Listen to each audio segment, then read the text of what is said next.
Así que ahora le doy la palabra. Muchas gracias. A ustedes.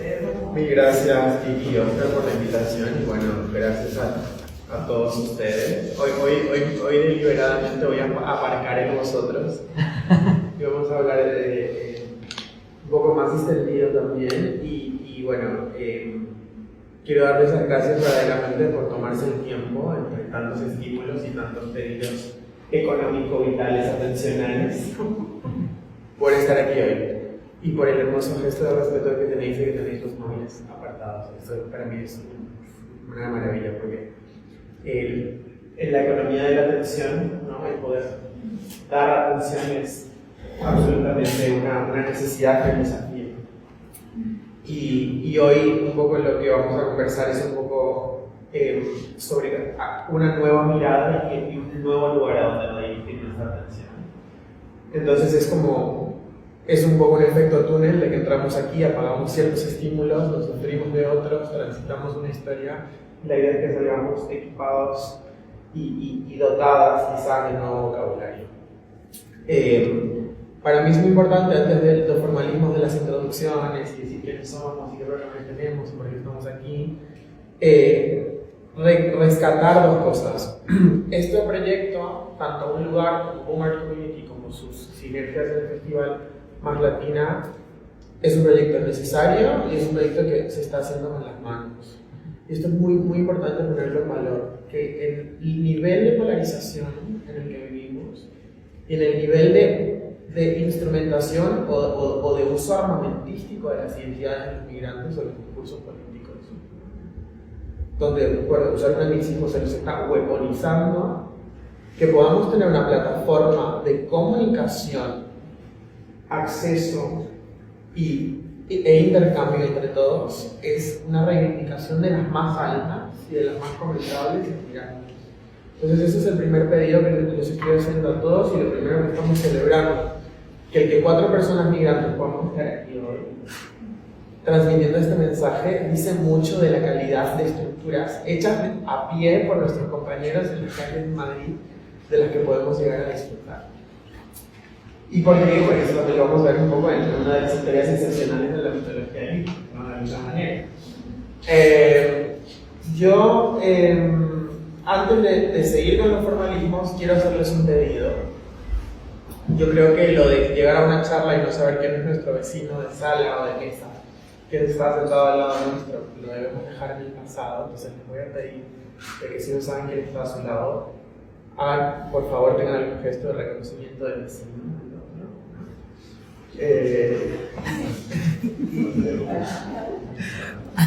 Porque ¿cómo vamos nosotros a transmitirles la mitología líquida y hablar de asuntos más que humanos y cambiar esta realidad absoluta si no sabemos quién se nos sentó al lado hoy? Y aún más, les voy a pedir que me acompañen en el ejercicio de hacer el fuego. Oscar, no te preocupes, no vamos a poner este lugar on fire, pero sí les voy a pedir que juntemos las palmas y nos demos un poco de calor, para asegurarnos de que al menos otras personas en este mismo espacio estamos percibiendo desde igual la subjetividad una sensación común, unánime o comparable, ¿no? Entonces, habiendo entrado en un momento de calor, me presento, mi nombre es Daniel Rey.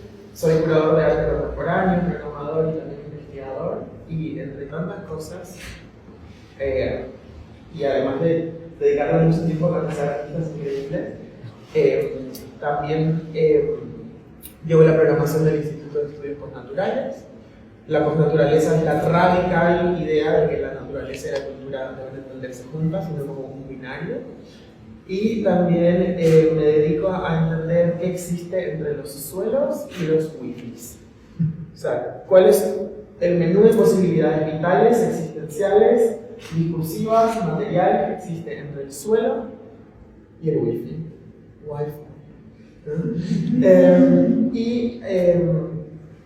Quería dar la oportunidad a cada uno para que se presente con sus pronombres y con una visita corta antes de entrar a lo sustancioso y un poco reformular el por qué estamos aquí, la invitación. Hola, mi nombre es Josefina Luzar, soy de Chile y bueno, Estoy muy feliz de estar aquí compartiendo este lugar con ustedes. Bueno, llevo solo 2 años y medio acá en España. Estoy agradecida de encontrar espacios como los que me ha brindado Boom. Y bueno, mi práctica artística surge principalmente de una idea de querer expandir el espacio cartográfico de representación a partir de las materialidades propias de los territorios que investigo.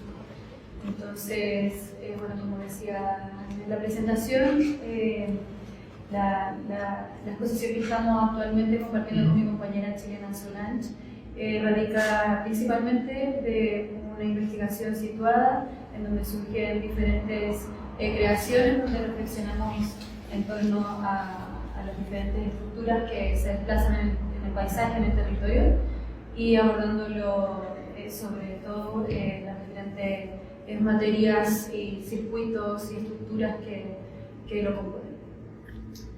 Muchas gracias. Hola, mi nombre es Astro, soy de Ecuador, tengo 4 años aquí en Madrid. Soy la mitad de la simbiosis del colectivo SOA.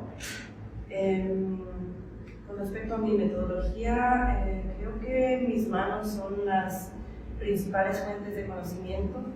Me gusta aprender de ellas. Y con SOA trabajamos con sensibilidades humanas para crear nuevas mitologías. Quiero aclarar también que estos meses hemos estado atravesados por esta criatura llamada el líquen. Quería agradecerte, Kiki, por esta oportunidad de estar acá. Siento que el líquen también es una muy buena metáfora de cómo trabaja Boom, de la importancia de hacer red desde las pequeñas cosas para formar un abrazo muy poderoso. Entonces me siento muy cómoda estando aquí, así que gracias a todos por venir y por sostenernos en este espacio. Gracias, Dani, también. Yo soy César, soy la otra mitad de SOA. Soy de Perú y también llevo algo más de 4 años aquí en Madrid. Estoy pensando en que tenemos en común todos aquí, que la mayoría de aquí no somos de aquí. No sé si me equivoco, los de aquí no somos de aquí. Pero parte de la pregunta o la respuesta que nos da el líquen es cómo te vuelves de un lugar.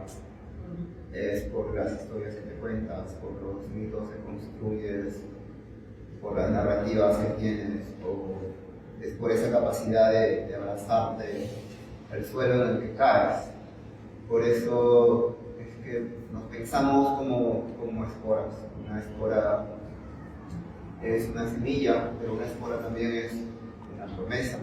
Una espora va con el viento, una espora va por el espacio, se ancla en un lugar y se abraza.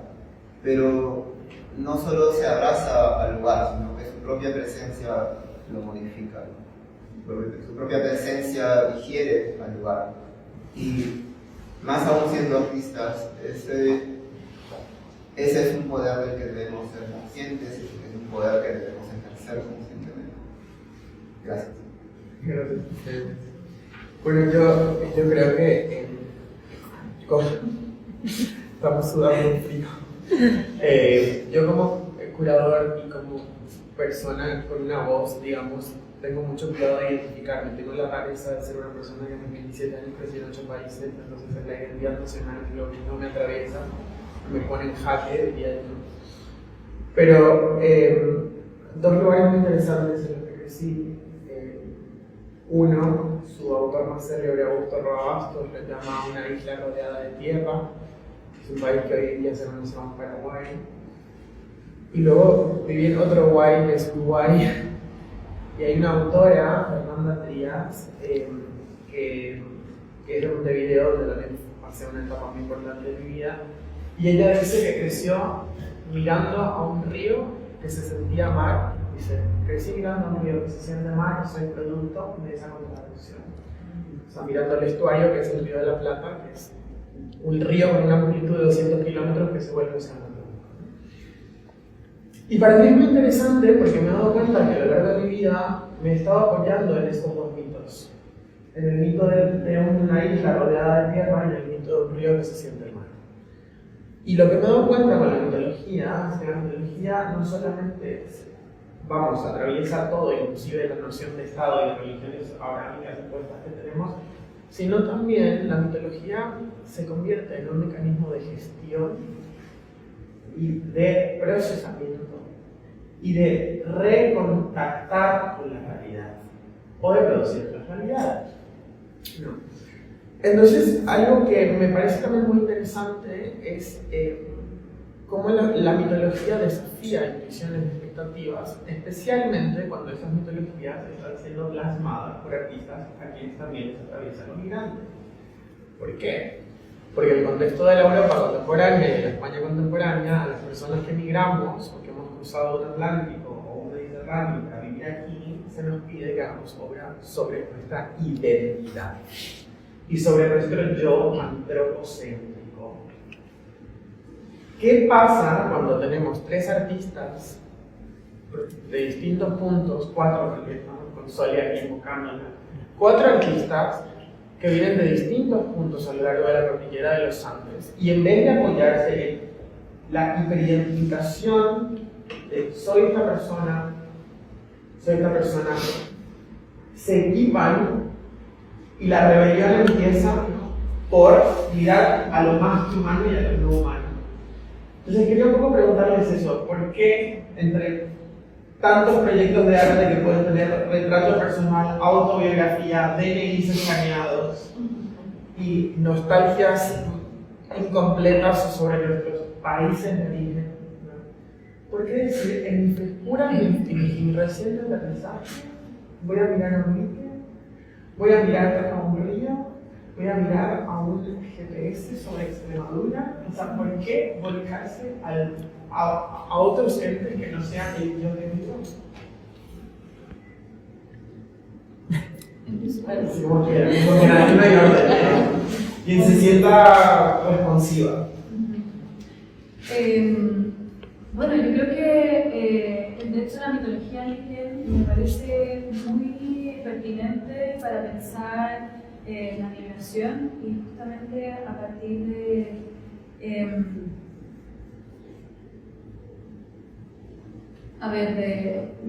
de crear como una forma de sentirnos en un lugar en el cual podríamos pertenecer. Entonces creo que reconociendo esas diferentes materialidades, personas o al otro, que de hecho dentro de la colonialidad del poder no es como lo que se oculta, y eso también dentro de aquel proceso de revelación de líquen es muy interesante como ver a través de o en la oscuridad algo. Me parece importante como ese ejercicio entonces de reconocer como toda esta red en la cual estamos envueltas y generar vínculos, generar como una comunidad que va mucho más allá de esa idea de consumista o de perder esa idea de colectivo, ¿no? Sino de vincularnos como ese lindo gesto que hiciste, como reconociendo al otro, ¿no? Creo que es la forma de encontrar una cierta orientación, que bueno, justamente los mapas abstraen tanto el territorio que creemos que nos orientan, pero realmente estamos un poco perdidos en la idea que creemos que, bueno, en donde estamos situados. Sí, continúo de tu idea. Esa idea de estar perdido para mí es central. Creo que nos referenciamos mucho en el líquen porque el líquen apela a 2 fuerzas que para mí son incontestables y que de muchas maneras te llenan de humildad para que todos los seres se pongan ante una escala que sea más o menos objetiva. La una es el tiempo, ¿no? Que tiene que ver con el líquen y la piedra, ¿no? El líquen ha metabolizado a todas las piedras con las cuales los humanos escribimos nuestra historia. Y la otra es el ejercicio de mirar a las estrellas, ¿no? Creo que esa requiere muchísima humildad para poder ver a las estrellas y aceptar lo perdidos que estamos existencialmente en un nivel político, en un nivel social, ¿no? A nivel cultural también. Y creo que estos dos ejercicios realmente son súper poderosos para ubicarse en tu desconocimiento de dónde estás parado. Las estrellas también, o sea, ¿qué significa navegar una noche sin estrellas? ¿Me entiendes? Una noche a nivel histórico, ¿me entiendes? En la que hemos perdido la posibilidad de ubicarnos frente a las estrellas, de saber a dónde vamos y de haber creado un colapso tan salvaje a nivel ecosocial que ya no puedes predecir un tiempo estable, ¿no? Entonces, apelar a estas dos fuerzas con el que me parece mucho más interesante que identificarse con una identidad performativa o fija.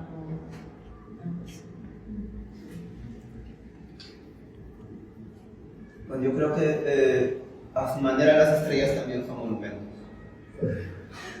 porque los nombramos como tales, porque todas nuestras mitologías están reflejadas arriba, nuestras esperanzas están reflejadas arriba, queremos reflejar las profecías de nuestro futuro al movimiento de los planetas. Entonces, son monumentos que llenamos con nuestras propias narrativas, con nuestras propias mitologías. Y la posición de SOA es que en un contexto de crisis narrativa, donde las historias caen, tenemos la capacidad, el derecho, la obligación de la creatividad, la obligación de crear nuestras propias narrativas y fabricar nuestros propios mitos. Entonces, esto tiene que ver también con el tema de la identidad que mencionaba Daniel. Y es que nuestra identidad también se compone de narrativas, ya seamos conscientes de ellas o no. Al igual que cuando uno hace cosas con el cuerpo, uno sigue cierta lógica de la que uno tal vez no es del todo consciente hasta mucho después. Cuando uno asume una identidad, uno también sigue una lógica de la cual puede que no sea consciente. Digamos, explorando el porqué del desarraigo que me facilita anclarme en ciertos territorios.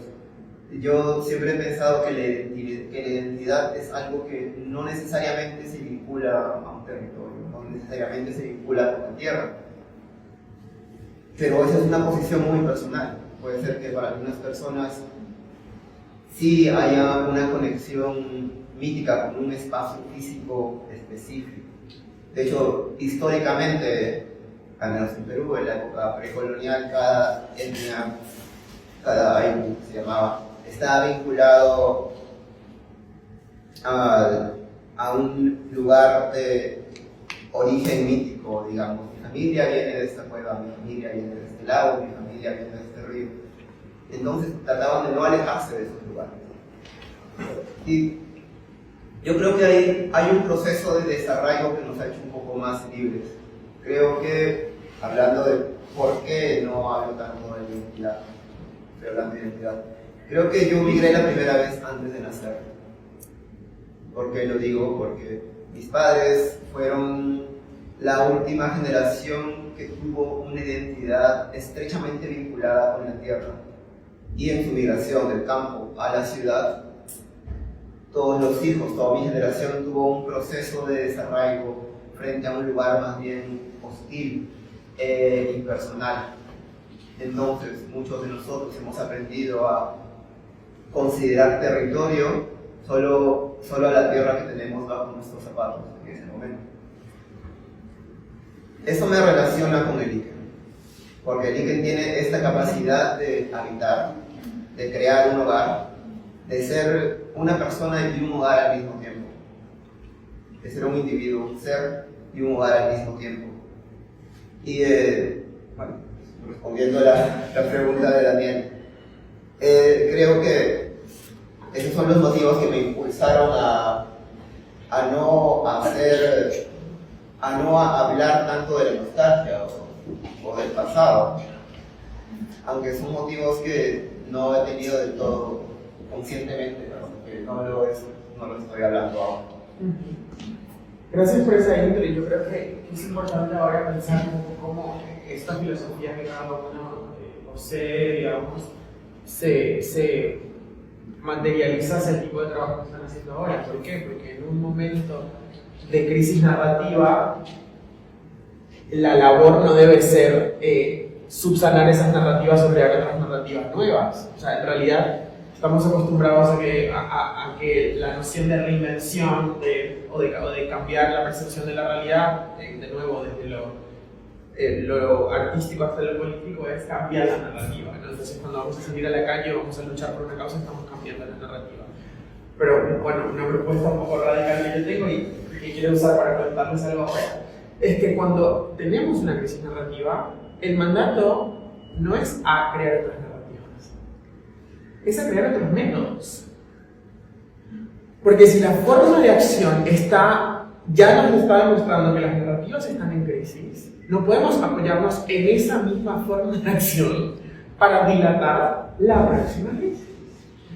Entonces, algo que ustedes están haciendo en este momento es apoyarse, ¿no?, en otras metodologías para gestionar la crisis narrativa. Se están apoyando en el Liken para gestionar la crisis de las narrativas antropocéntricas, coloniales, que lo vamos a ver ahora.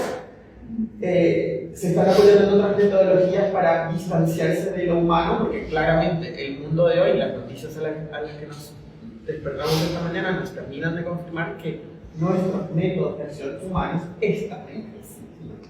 Entonces, por un lado, SOA colectiva SOA está apostando por una mirada postnatural, no antropocéntrica, interespecie y más que humana.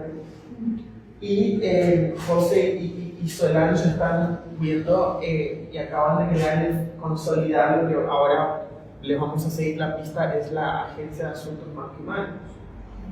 Entonces quería un poco pedirles que nos cuenten el por qué, cuál es la historia terminal en el caso de ustedes, de lo que estamos viendo y de cuál de todos los líquenes fue el líquen,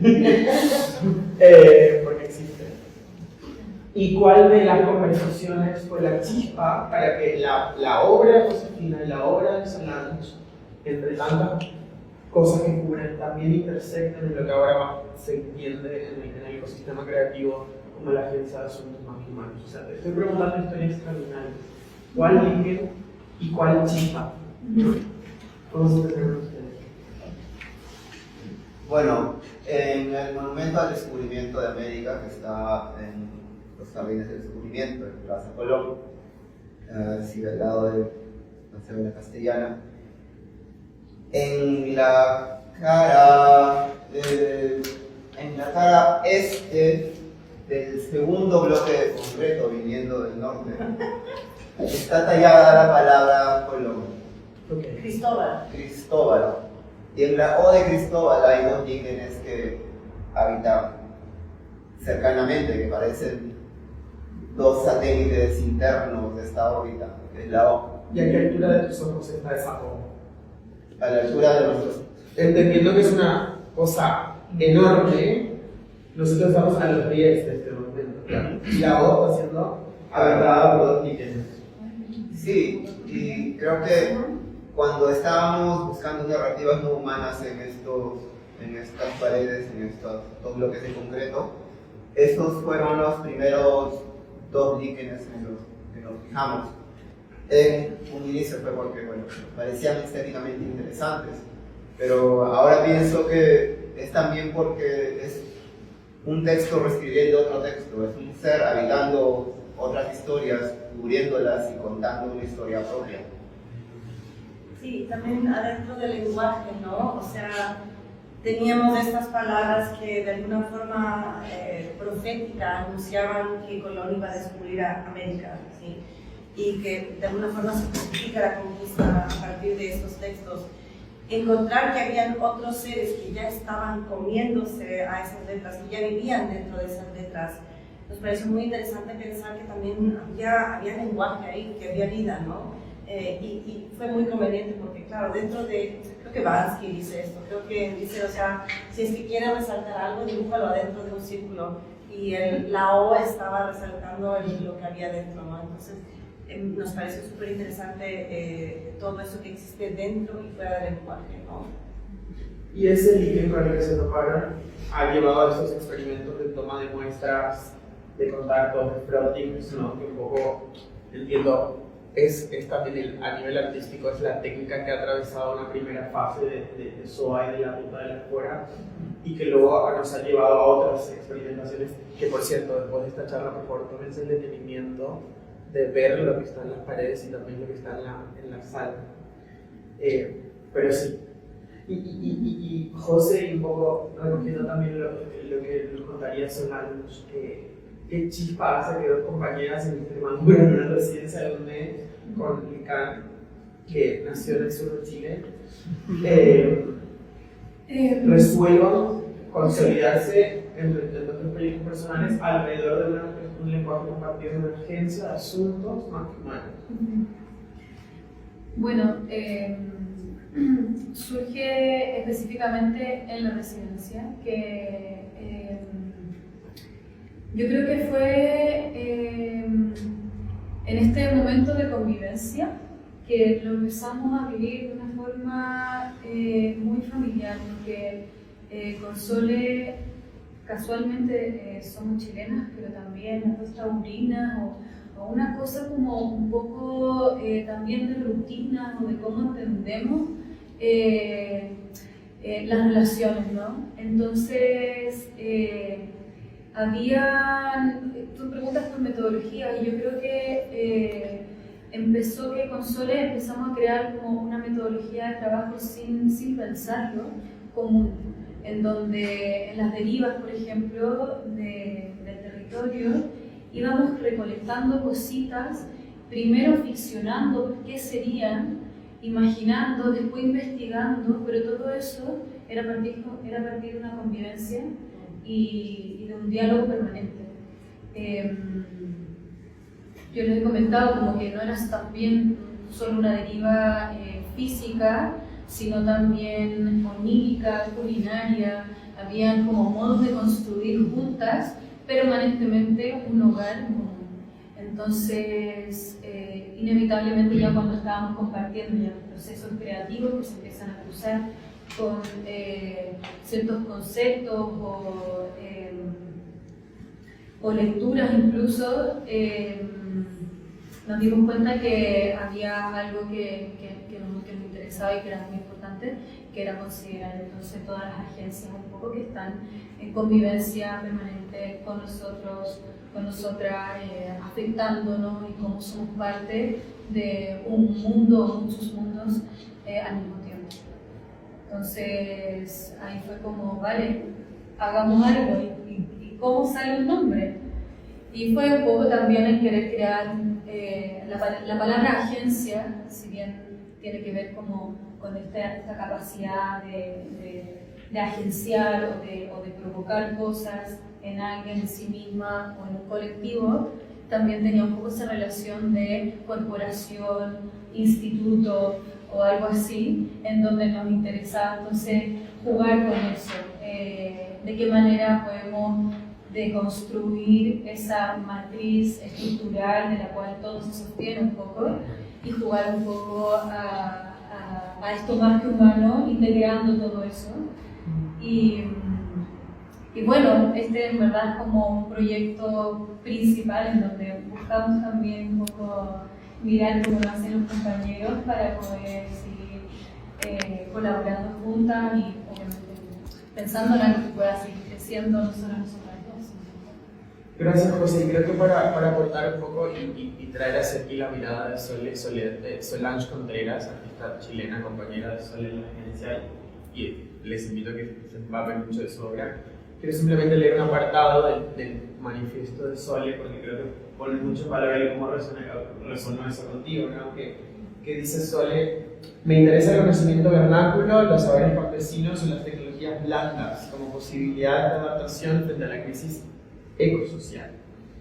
Y luego habla de que sus proyectos se remiten las bajas tecnologías, las formas de hacer más pausadas, como los tejidos, los cuales cuestionan dinámicas hegemónicas, apelando a nuevas maneras de coexistir y cuidado que ayudan a afrontar el presente acelerado, enfrentar el presente acelerado.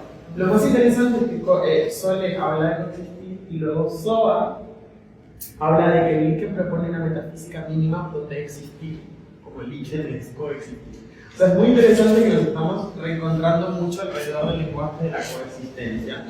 Y de hecho, algo que me pareció muy interesante es que, claro, al no estar contando historias autobiográficas ni identitarias como artistas, estamos también desafiando la intuición. Entonces, ¿tú para qué eres artista si no vas a hablar sobre ti? ¿No? ¿Por qué tienes este proyecto si hablar del Liken no tiene sentido? Y Soa hace un comentario muy incisivo y muy importante, que es que nosotros tenemos que posicionarnos críticamente frente a, abro comillas, el mercado reconfortante del sentido. O sea, existimos en una estructura de crisis narrativa donde se nos ha hecho entender de que las cosas tienen que tener sentido para que podamos ser consumidores de esas cosas, de manera que la medida de éxito de nuestra sociedad sea que todo tenga audiencia. Dicho lo dicho, hay un manifiesto espectacular que, con su permiso, voy a hacer algo muy atrevido. Lo han escrito en inglés y yo lo voy a traducir en castellano para que nos empapemos del manifiesto de la mitología del colapso. ¿Vale? Es cortito, va a tomar unos minutos. Y luego la idea es que esto sea también un poco el abrebocas para desglosar algunas cosas juntas. Tengo ya algunas bonus questions interesantes que quiero que problematicemos. Antes de entrar en eso, ¿puedo decir unas cosas que me hicieron eco? Sí. Sí, o sea, José, lo que tú hablas de la idea, o sea, primero está, o sea, es muy extraño realmente que seamos dos colectivos de gente latinx que vive en Madrid y que de repente no apelemos a nada que tiene que ver absolutamente con lo latino, pero algo que me encantó de lo que dijiste es que la convivencia es el centro, ¿no? Y creo que eso tiene mucho que ver con las palabras que escribió Oscar, ¿no? Esa idea del Baum, del habitar. Creo que antes de tener una identidad, primero uno tiene que encontrar las formas en cómo habitar el espacio, cómo adaptarse a él, ¿no? Entonces, sí, lo que tú dices con las palabras de Oscar me hacen como mucho eco. Sí, es como un cohabitar, una coagencia, una coproducción incluso. Cómo también se coproduce nuevamente este Liken en este monumento, una nueva simbiosis o imagen o mecanismo. Gracias por esa importante incisión. Bueno, vamos a leer entonces, o voy a leer y cualquier cosa me dicen. Manifiesto para una mitología del colapso, SOA. 1. Vivir en la sexta extinción masiva es entrar en un tiempo de crisis narrativa. En un mundo de fluctuaciones violentas y patrones climáticos erráticos, el conocimiento producido por la humanidad pierde sentido. Nuestras mitologías religiosas, patrióticas, civilizacionales están derrumbándose. Las narrativas de nuestros ancestros, que en algún momento nos protegieron o nos mantuvieron aterrizados, que nos dieron raíces e identidad, ya no aseguran que trascendamos. Hemos entrado la noche sin saber cómo leer las estrellas en un barco que ha perdido su timón. Un humano que no puede leer las estrellas está atrapado en el eco de su propia voz. Estamos traduciendo aquí. En momentos de crisis narrativa tenemos el derecho a crear nuestros propios mitos. Llamamos, ustedes llaman. a una mitopoética de la simbiosis, por amor en su sentido más primario, o primario. Llamamos a ello con nuestras antenas, tentáculos, IFAS. Y anhelamos narrar entre especies, códigos y cuerpos. Hijos del colapso, tejemos metodologías desde los escombros. Crear nuestros mitos es adaptarnos a condiciones extremas para buscar alianzas interespecies que nos dejen brotar desde las ruinas.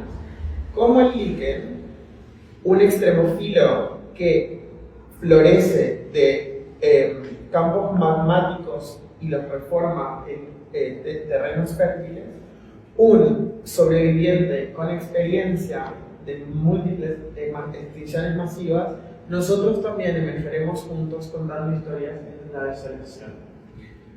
3.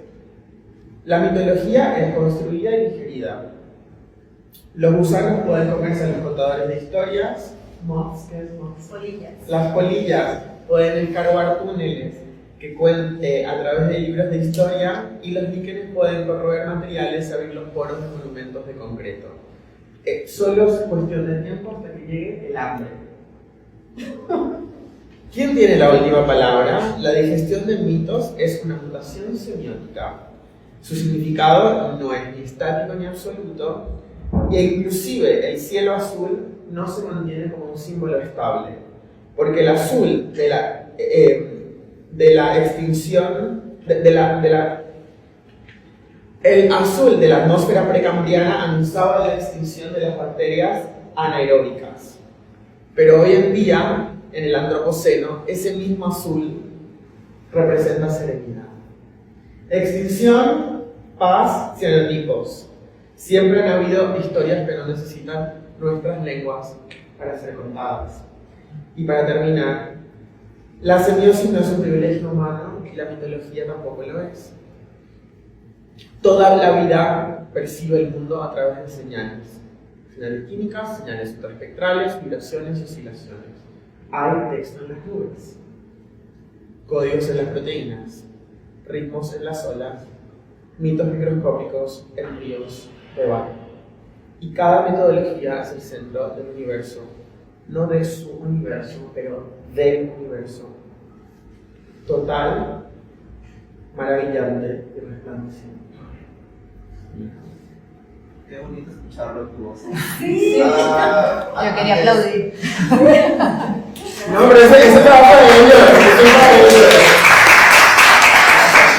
Antes que nos acusen de plagio, la frase, el centro del universo, no del universo, sino de su universo total, maravilloso, resplandeciente, es una referencia a un poema del poeta peruano Luis Hernández, que hablaba, digamos, hablaba un poco de su propia soledad. Yo lo pusimos ahí como para darle la vuelta a eso, que en verdad, en una cosmología que va más allá de la visión humana, no se puede hablar de un solo centro, sino cada centro es el lugar desde el que estás contando estas narrativas. Entonces me pareció muy interesante incluir esa última parte ahí. De hecho, creo que en el manifiesto en español está justo en cursivas para indicar que es una referencia. Pero gracias por contarnos esa historia, ¿no? Quería un poco, habiendo leído el manifiesto, de hecho, sé que es un atrevimiento de moderador, porque además no dijo el manifiesto en castellano, pero una bendición enorme, así que gracias. Quería usar ese manifiesto un poco como un lugar desde donde formular una pregunta, porque es innegable, no sé si todas las personas en esta sala percibimos el color azul. ¿Qué es el color azul? Porque hace un rato que yo crecí hablando de un guaraní en el que el azul y el verde no están absolutamente distinguidos. O sea, el guaraní, el azul y el verde son parte del mismo territorio cromático, y ya tú ves cómo con el lenguaje un poco te apaña. Entonces, en el manifiesto dicen ustedes que inclusive el celeste, el azul celeste o el azul del cielo, no es un símbolo estable, porque mientras que en la atmósfera precambriana, miles de millones de años atrás, O sea, ese azul anunciaba la extinción de bacterias anaeróbicas en el antropoceno. Hoy, ese mismo azul lo asociamos con serenidad, al punto de que Rosalía habla del cielo de Buenos Aires en sus canciones. Dicho lo dicho, Josefina Lussard habla de que, bajo esta lógica de su investigación, el color celeste, que es un símbolo de fuentes de agua saludables, se contamina deliberadamente con minerales como el sulfato de cobre en Chile, con la finalidad de devolverla a la representación la materialidad que le fue sustraída. Así, ese mismo color celeste deja de representar el ciclo natural del agua en la cartografía digital, que es algo que te interesa mucho, para revelar un ciclo extractivo, convirtiéndose en un indicador de territorios violentados por la industria minera del país más largo del mundo. ¿Por qué? Y Kiki Martínez y magia, ¿cómo sucede que los dos colectivos con los que estamos trabajando están problematizando el color celeste? Que los llevas en los pies. ¿Por qué? O sea, ¿por qué, compañeros, involucrarnos con estas miradas que nos están explotando? O sea, lo que están haciendo, por usar el madrileñismo contemporáneo, es muy heavy lo que están haciendo, porque nos están diciendo que en la atmósfera precambriana el celeste anunciaba una extinción y ese mismo celeste hoy nos está dando una serenidad. Salió el sol en Madrid, toda la terraza, y tú estás diciendo el celeste es el celeste que se ha utilizado para cosmetizar o hacer de un acto cosmético la extracción mineral de un país con una historia minera tan complicada y tan supuestamente simbiótica con la identidad chilena como la media. ¿Por qué el celeste hoy y por qué de esa manera? Yo tengo una teoría. Yo creo que en cierta forma seguimos condicionados por historias invisibles. Entonces, hay una historia con el color azul, con el color celeste, que era antiguamente considerado un color sagrado. ¿Por qué? Porque no hay pigmentos azules en la naturaleza que puedan ser procesados y mantenidos y que no se oxiden hasta ponerse verdes opacos. De hecho, durante siglos, el único pigmento azul que sobrevivía en las pinturas era literalmente tomar una gema, que era el azulé, y machacarla. Entonces, era tan escaso que ese pigmento se reducía al uso de los objetos sagrados, el manto de la Virgen, etc. Luego, se crea en el siglo XVIII, por primera vez, el primer pigmento azul artificial, que es el azul Rusia. Y el azul se desacraliza del todo. Llega a ser el color de la clase trabajadora, los gringos dicen el blue collar.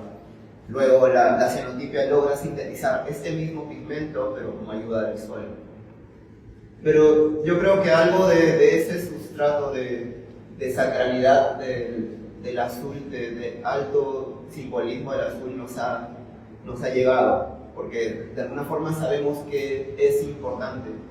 Y esto puede ir incluso, claro, hasta el precámbrico, cuando la atmósfera se oxigenó, se llenó de CO2 por la evolución de las bacterias que hacían fotosíntesis y que producían oxígeno, y fue tal la magnitud de estos organismos que el mismo cielo cambió de color por la saturación de oxígeno. Claro, teníamos una atmósfera que era absolutamente naranja, ¿no? Entonces lo cotidiano era vivir en una atmósfera naranja, imagínense eso, que esa era su paz. Si es que era una bacteria aeróbica. Yo quiero pensar que algo de esa memoria nos ha llegado genéticamente, de tal vez, no sé, si reverencia o miedo a este color, que a la vez nos puede representar la muerte y a la vez nos puede representar la vida. Claro. Y eso es muy interesante a nivel geomático, porque también celeste y naranjo son son colores complementarios. Sí. Entonces, de hecho, en mi práctica, yo lo relaciono, como tú dices, con el color del cobre, que, claro, a mí el color celeste me empieza a llamar la atención cuando en una experiencia personal que iba guiada por una aplicación de geonavegación, supuestamente yo tenía que haber estado cruzando sobre una franja de color celeste que era el río Lonquén. Y al darme cuenta, ya me sentí completamente desorientada porque yo estaba sobre una planicie completamente seca. Entonces esa contradicción representacional de una aplicación que supone darnos seguridad falla en esa promesa de verdad, ¿no? Entonces eso fue lo que me incide y empiezo a investigar la representación del color del agua como representación en la cartografía digital.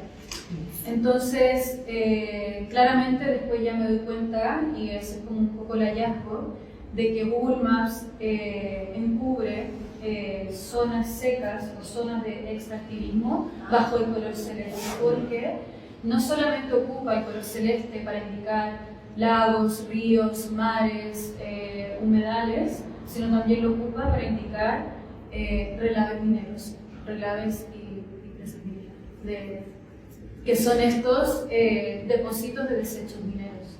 Entonces lo que pasa es que cuando se extrae la roca, y bueno, eso pasa por todo un proceso de molienda y no sé qué, para poder extraer finalmente el material mineral, todo lo que nos sirve finalmente igual tiene trazas de metales. Entonces lo interesante es que cuando esos metales entran en contacto con el agua, estos se oxidan y generan un color celeste que pareciera ser como súper lindo y cristalino, pero en realidad lo que hay ahí son solamente metales pesados con altas tasas de toxicidad, completamente tóxicos, tanto para los ecosistemas, las comunidades, porque luego esto se seca, genera como un polvo en suspensión y bueno, es una masacre ecológica. Entonces, muy interesante, y ahí me empieza a interesar a mí la científica, porque es un proceso muy similar. O sea, es cuando se oxida el mineral y gracias a sistemas naturales que podría ser la exposición a la luz solar y el agua, es que se libera la imagen. Ahí, ya para terminar, quiero entonces preguntarles sobre dos quizás elementos o miradas micro dentro de sus prácticas, que para mí son muy interesantes porque se han convertido en un sujeto de estudio que les ha permitido, en el caso de eso, conocer muchísimo de lo que estamos viendo aquí, y en tu caso, José, hacer cruzar lo digital. En tu caso, para la audiencia, Josefina Cruzat lleva desde años investigando el píxel y además hace píxeles a mano. O sea, ha trascendido de la barrera de lo digital. Además, convengamos que en el mundo digital hablamos de digital porque dígitos, y antes contábamos con las falanges de los dedos. O sea, el mundo digital viene del dedo. En árabe Rahmi, porque viene de los números y todo está codificado en números, ¿no? Entonces, es muy interesante que tú trasciendes lo digital para volver a traer a las puntas de tus dedos y hacer píxeles con tus manos, desde donde también negociar esa relación con el mapa, con el Google Maps, el Google Earth y demás. Ahora me gustaría después de formular que nos cuentes un poco sobre cómo ha sido para ti trascender lo digital y apoyarte en el píxel como elemento puntual, micro, en el píxel y activarlo como en ciertas conversaciones. También, inciso, José ha trabajado con Lican como su propio videógrafo. Entonces Lican ha llevado cámaras en su cuerpo para documentar el cielo desde una mirada no humana, y ha sido precioso, y ese video se puede ver. Entonces, claro, está el píxel por un lado y Lican.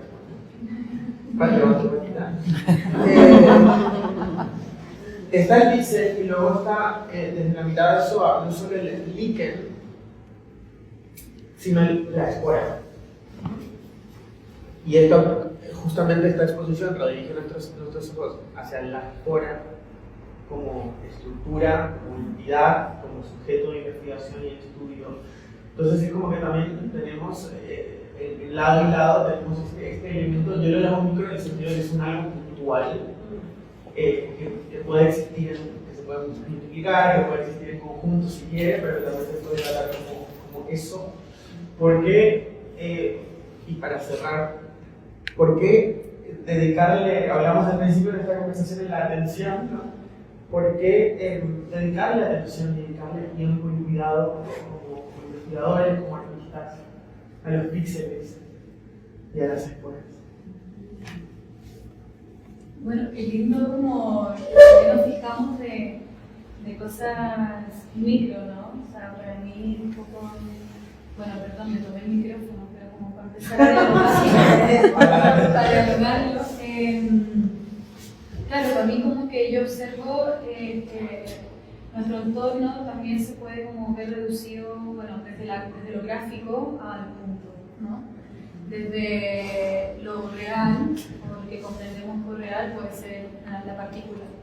Y en la imagen técnica, la imagen que está producida por aparatos tecnológicos, vendría siendo el píxel.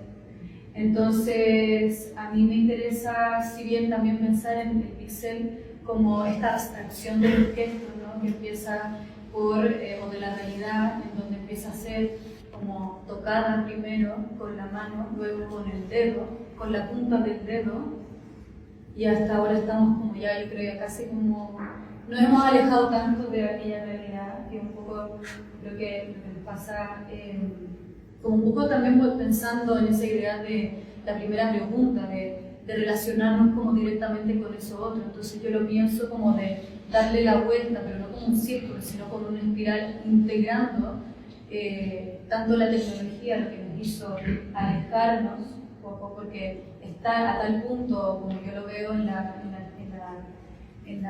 cartografía digital, en que ya se ha abstraído tanto la realidad que se ha deformado por completo. Entonces, integrando la idea del píxel, pero a partir de unas materialidades, como dije, propias del territorio.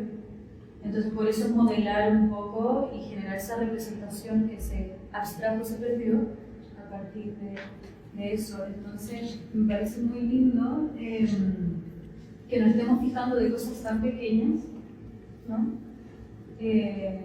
Siendo, bueno, estas ideas de lo grande, lo pequeño, el universo, el cosmos, la estrella, el pequeño punto de luz, o visible o no visible.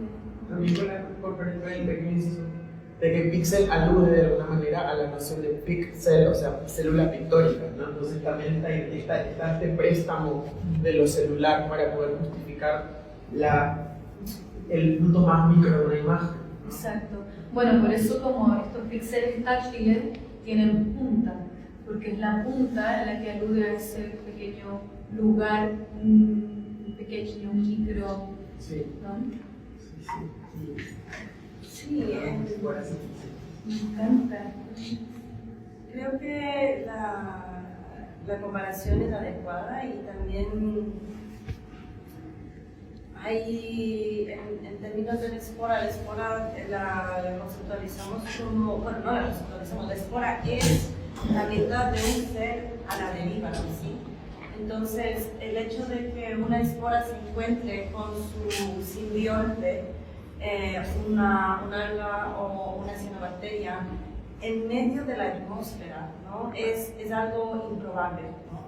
Entonces, la espora para nosotros representa un poco ese hecho de un encuentro casual, fortuito a la deriva que es casi imposible, ¿no? Pero que de hecho sucede.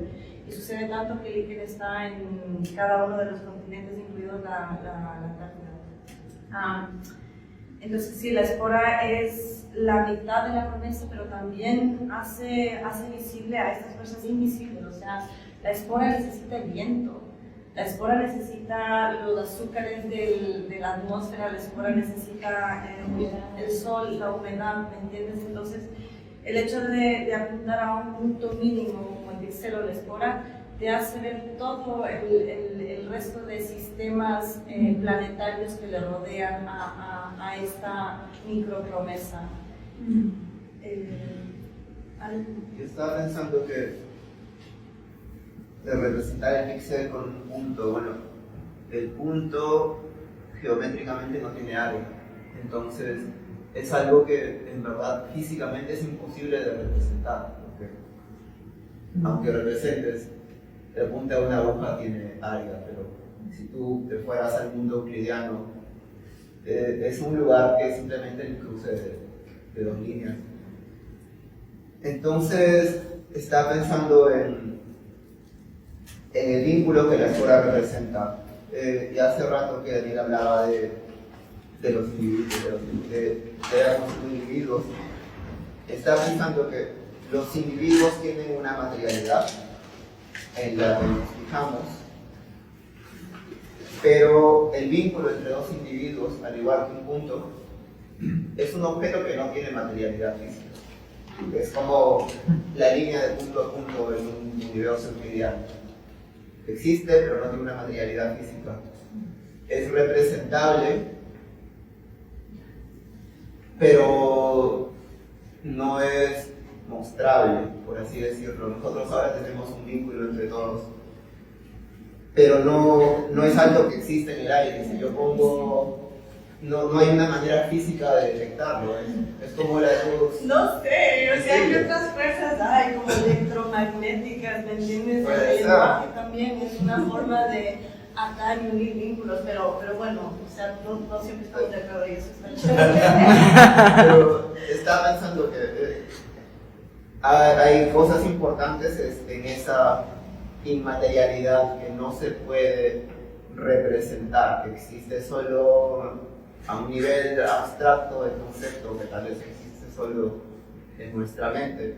Y creo que las barreras de lo físico, las barreras de lo material, en representar esta inmaterialidad en el punto, esta inmaterialidad del vínculo, por encima de la materialidad de los individuos, es tal vez un vacío de representación que llenamos con poesía, con arte, con narrativas, o que tratamos de llenar, tratamos de representar ese vacío representacional.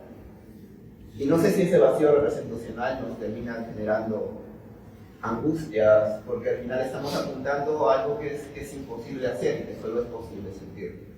Exacto, o sea, yo creo que tampoco esperamos mucho esa mímesis como de querer representar las cosas tal cual son, sino estamos como generando conexiones entre la cartografía digital, la representación, lo que se oculta, los mapas coloniales, los sistemas de oxidación de los metales, como, no sé, creo que ese también es el poder que tiene el arte hoy, o sea, de poder generar esas conexiones y poder hablar de esas cosas invisibles sin tener que verlas, o sin tener que materializarlas, sino a partir de una conspiración de operaciones, materialidades, conceptos, ¿no? Y yo también creo que es completamente loable el decir, bueno, vamos a apoyarnos justamente en miradas de otras especies y de otras formas de vida, para no tener que ser nosotros quienes llevemos el peso de nuevo identitario emocional de la narración, porque si batimos y volvemos, insisto en esto, lo que lo dicen ustedes, o sea, si la narración está en crisis, justamente en esa crisis tengo que ser yo el trabajador, yo la trabajadora emocional. O sea, nuestra generación está hablando en redes sociales de emotional labor, don't do the emotional labor, no hagas la labor emocional. Y cuando aterrizamos el pedido del algoritmo, que también es matemático, de no hagas la labor emocional, en realidad lo que estamos intentando todos negociar aquí desde nuestras distintas prácticas es justamente cuál es el agente y cuál es el mecanismo desde el cual existimos, posicionamos y narramos. Bueno, regresando a lo que estás diciendo, Dani, me parece que, bueno, en tecnologías del agua, tanto como en ruta de la espora, veo que hay un retorno a la, ¿cómo se llama? La venganza de la materia, ¿no? Me gusta eso. Y la venganza de la materia, o sea, es curioso, ¿no? Regresamos como ¿Cuál es el punto mínimo no negociable? Es el píxel, es la espora. Y es como que si tuviéramos mucho lío mental en afirmarnos que al final terminamos siendo cuerpo, que al final construimos con nuestras manos, que al final una sinotipa se demora 3 horas en exponer. O sea, tenemos estas ganas de regresar un poco a lo lento, al trabajo con los textiles, bueno, el trabajo de Sole, ¿no? Y textura, se le llama. A las texturas, por favor, dame algo encuerpado, ¿no? César está desesperado por tratar de desenredar hilos porque le parece fascinante volver a reconectar con un tiempo más lento. Y creo que eso es súper rico y que veo común en las dos descripciones. También creo que si es que vamos a proponer una nueva mitología, algo fundamental es, regresando al azul, es establecer la volatilidad y la inestabilidad del signo, ¿no? De que ningún signo es estable, porque ninguna mirada es estable. O sea, existe el concepto del Umwelt, ¿no? De una mirada. O sea, ahorita nuestro amigo está un poco cansada, pero cada ser tiene una perspectiva que es complementaria y que no es fija, que no es universal, que no es única, ¿no? Entonces, establecer esa volatilidad del signo, esa porosidad, también creo que es apelar como al colapso, no como una cosa de exhaustion o de cansancio, sino o de un apocalipsis total, sino a dejarnos romper y dejar que esas grietas también dejen crecer nuevas cosas, ¿no? Que haya algo bueno en el que no sea una condición única o monolítica. Yo creo que esa es una gran manera de cerrar estas intervenciones.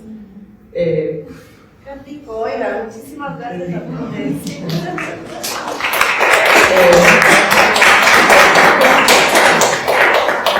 Vamos a hacer huequito para quizás devolverles a ustedes la plataforma y verse una o dos preguntas que podamos acatar juntos.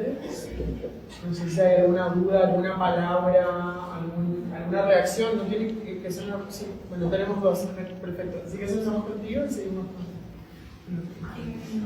Quiero preguntarles por una palabra que no escuché mucho, pero que tiene mucha relación con todo lo que han dicho, y es la palabra naturaleza.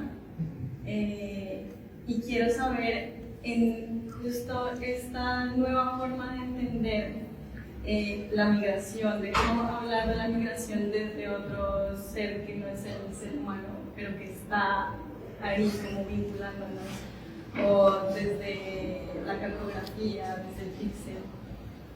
¿Cómo pueden definir ustedes esta palabra, que además es una palabra muy difícil de definir y que muchos han intentado definirla y que sigue teniendo muchas ramas? Eso, si me pueden definir esa palabra. Sí, en realidad. Bueno, yo voy a dar sentido veamos. Creo que no la mencionamos porque estamos inmersos en ella, ¿sí? Si es que hablamos de la digitalidad, estamos inmersos en ella. O sea, las redes digitales se construyen en base de metales preciosos, ¿me entiendes? Ondas de emisión. O sea, no, como decía Dani, no, la idea radical no es que exista realmente un binario, una separación de la naturaleza, sino para mí no es necesario hablar de la naturaleza, sino tomar el punto de partida de que ya estamos inmersos en ella. Entonces, la naturaleza, mi palabra es inmersión. No sé. Lo que pasa es que naturaleza tiene, creo que actualmente, dos acepciones muy claras. Se usa naturaleza como, sobre todo viniendo de las religiones abrámicas, se usa naturaleza como un término prescriptivo. Lo natural por aquí, lo no natural por allá. Pero de verdad, es una forma de tratar de hacer trascendentes reglas que son más bien culturales. Esa es una acepción de natural. Y la otra acepción de natural es que, bueno, todos respetamos las leyes de la termodinámica. El día que alguien no las respete, yo diré que es innatural. Pero mientras tanto, como decía Astro, la naturaleza es algo en lo que estamos inmersos. Si algo es como un término que se define a sí mismo, si algo no es natural, no existiría.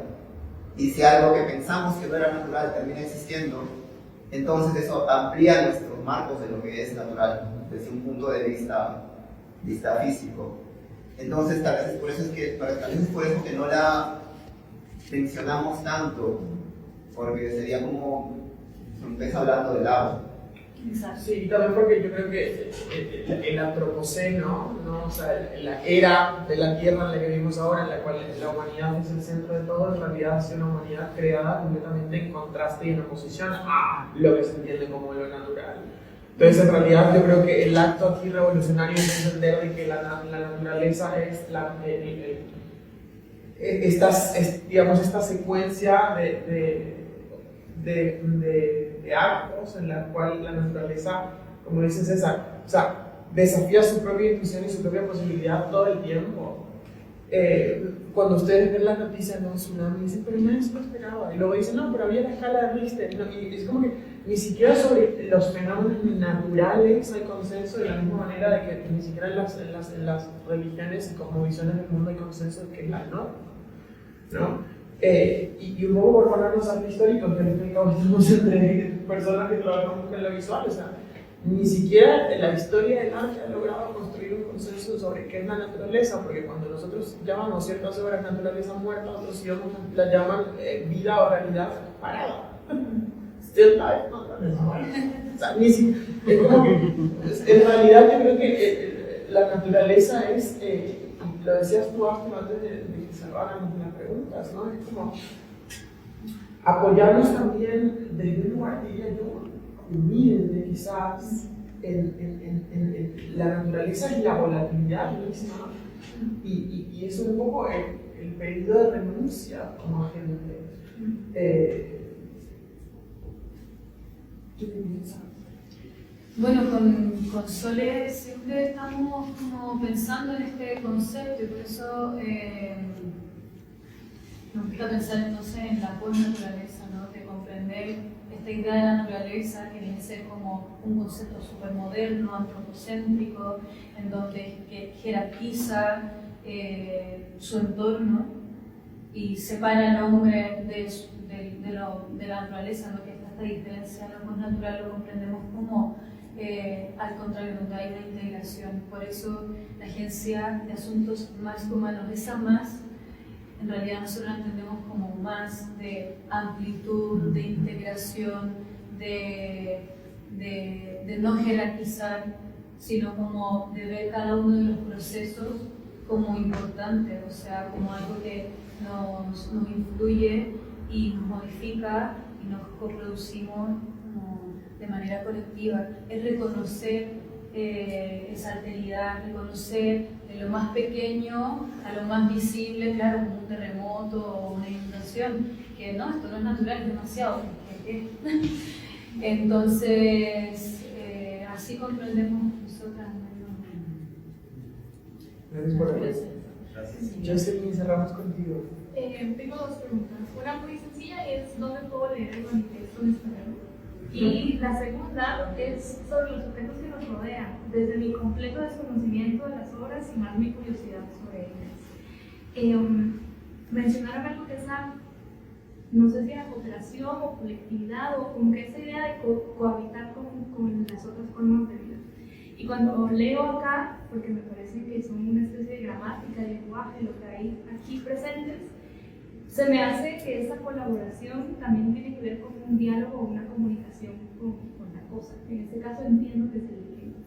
Para los pueblos originarios, la forma de trabajar con otros tipos de materias, y se lo digo porque soy de Guatemala, entonces hay una conexión muy grande con eso, hay que pedir permiso hacia las otras formas de vida antes de interactuar con ellas para poder entender qué es lo que nos dicen a ellos mismos, cuáles son sus necesidades. Entonces, para los artistas, sobre todo para los artistas mayas, antes de trabajar con un objeto que va a convertirse en una forma artística, hay un diálogo inicial con el otro. Entonces, mi pregunta es, esta gramática que entiendo que se puede de alguna forma leer, ¿qué nos está diciendo o qué les está diciendo a ustedes en esta conversación con la materia, con el universo que está aquí presente? ¿Y cómo llegan ustedes a plantearse la conversación con la materia para no ejercer poder sobre ella, ¿verdad? Para hablar en un diálogo y no decirle voy a utilizarte como objeto y luego voy a utilizarte para representarte en una forma de arte? ¿Cómo es ese cuidado que se le da a la materia? Bueno, hay... De hecho, nos sentimos más en calidad de intérpretes. Estos caracteres fueron hechos con la técnica de frottage. Bueno, menciono esto porque acá hay dos materias. O sea, está el ser, que es el líquen, está la materia, que es la piedra, que es el líquen ahí. La piedra y el concreto. Es concreto salpicado de piedras de mármol rojo y alcalino. Entonces, a la vez piedra y concreto. Entonces, por una parte, la interacción con la piedra a través del frottage, que es una técnica que originalmente se utilizaba para capturar texturas en ruinas antiguas, redefine a este monumento como la ruina de una arqueología futura. O sea, nuestra propia acción ya está modificando la semiótica del objeto. Luego, al hacer este frottage sobre las texturas de los líquenes muertos, que se pueden ver ahí también, los puntitos negros. Llegan las palabras de Fernando Colón, ¿no? Claro. Pueden ver también, claro, algunos restos de las palabras mismas que están inscritas en el monumento, que te cuentan la historia de la conquista, la historia del viaje, la historia del descubrimiento, los nombres de la gente que iba en el barco. También están aquí, pero no son el centro, no es lo prioritario, están desnaturalizadas, desdibujadas en favor de la textura de fondo que representa la piedra y el líquen que la habita. Ahora, al representar a estos líquenes, que son sobre todo los líquenes muertos que ya quedaron anclados en la piedra, estamos interpretando caracteres ahí como una forma de tener un vocabulario para mitologizar. Entonces, ¿cuál es la interacción con el líquen para mitologizar? Bueno, las mitologías son un reflejo de nuestra observación del mundo, que reflejan nuestros deseos, reflejan nuestra angustia ante la caída de las narrativas. Pero, ¿qué mitologías hubiéramos desarrollado si no hubiéramos visto a los osos, a los lobos, a los pumas? ¿Qué mitologías hubiéramos desarrollado si hubiéramos prestado atención a lo micro? Entonces,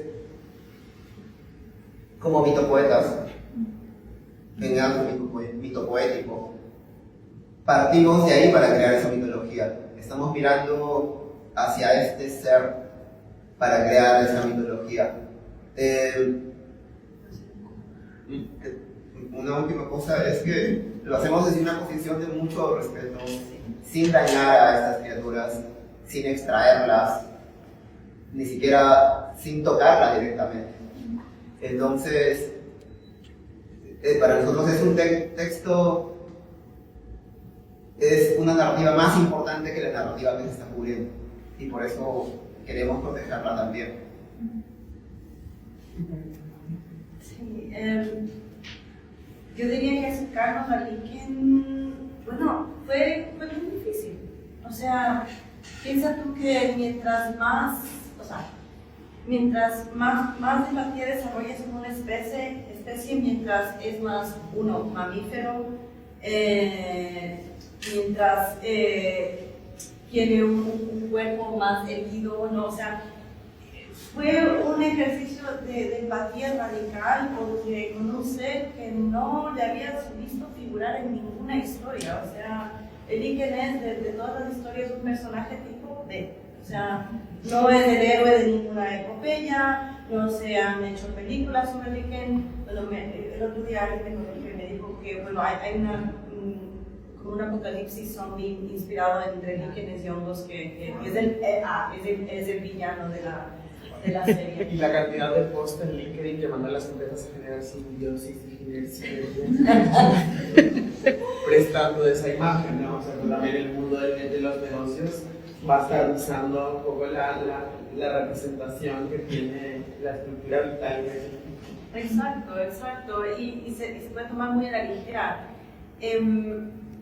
Fue un ejercicio de empatía, de dedicarse, de estar mucho tiempo en el monumento, de tratar de ver una técnica que no le destroce a Liken, y de tratar de pensar con el Liken. O sea, el Liken no es un solo cuerpo, no es un solo ser, o sea, tienes que tratar de cambiar tu percepción para intuir o interpretar, como dice César, ¿no? ¿Qué es que puede percibir esta otra criatura que no eres tú?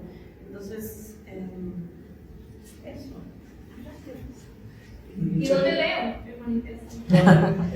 Estamos actualizando nuestro website, así que estén pendientes de nuestras redes que vamos a lanzar la próxima semana. Así que, dicho lo dicho, recordemos, esta exposición sigue por un tiempito. Cierra hoy. Hoy es tu despedida. Esta sigue hasta el 24. Sí, tecnologías del agua. Exactamente. Entonces, reformulo. Hoy han venido en un gran día, habitar el espacio un poco más, porque es el último día de Ruta de la Espora, aquí en el Festival Luz Latina, con obras de SOA, comisariado por Oscar Manrique, instigado por Puma Community del lugar.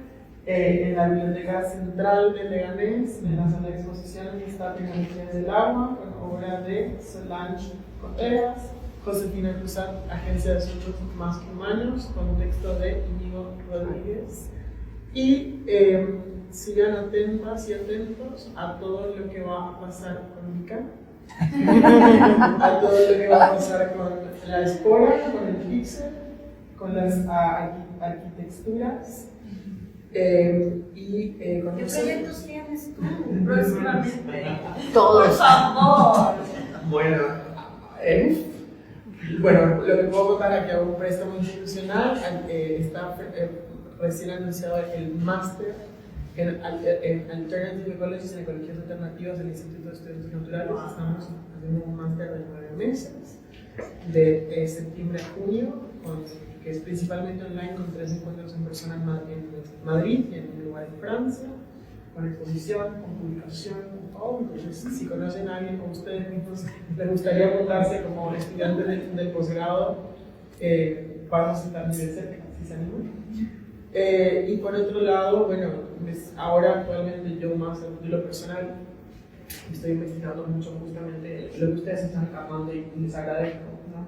Y a Kiki por la invitación, que es justamente entender cuál es el mandato o la intuición que se impone al artista migrante, de lo que decíamos al principio. A las personas que migramos se nos pide que narremos desde la autobiografía de nuestro territorio nostálgico que extrañamos y dejamos atrás. ¿Y qué pasa cuando hacemos el acto revolucionario de posicionarnos con lo no humano, lo no autobiográfico, lo no identitario, y consolidarnos como una voz a la par de una gente no solamente situado, sino necesario, sin la obligación de autobiografizarnos, ¿no? Entonces, estoy investigando quiénes han sido colectivos, voces en el contexto que nos rodea, que están haciendo ese ejercicio con muchos cuidados y mucha resistencia.